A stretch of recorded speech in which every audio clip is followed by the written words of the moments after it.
শপথের 2 দিন পর সচিবালয়ে কাজে যোগ দিয়েছেন অন্তর্বর্তীকালীন সরকারের উপদেষ্টারা। এ সময় নিজ নিজ মন্ত্রণালয়ের কর্মকর্তা কর্মচারীদের সাথে বৈঠক করেন তারা।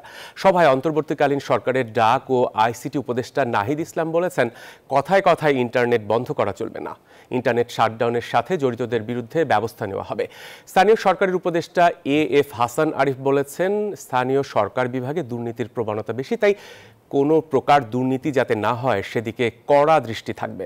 আর সমাজ কল্যাণ উপদেষ্টা ফরিদা আক্তার বলেছেন, দেশের মানুষের অধিকার নিশ্চিতে কাজ করবে অন্তর্বর্তীকালীন সরকার। ইন্টারনেট বন্ধ বলেন বা সেটাকে সীমিত পর্যায়ে নিয়ে আসা, এই মানবাধিকার বিষয়টাকে মাথায় রেখেই করতে হবে, যাতে কারো মানবাধিকার লঙ্ঘিত না হয় এবং তথ্যের অবাধ প্রবাহ থাকে, যাতে সাংবাদিক সহ শুরু করে সবাই সেই সত্যটি জানতে পারে। তবে আমি আজকে চেষ্টা করব প্রথম দিনই যে গত আন্দোলনে যে ডিজিটাল ক্র্যাকডাউন আমরা বলেছি ইন্টারনেট বন্ধ করে, তার তদন্তের জন্য আজকে আমি ব্যবস্থা নেব যে কেন এই ঘটনাটি ঘটেছিল এবং কারা সেটার সাথে জড়িত ছিল।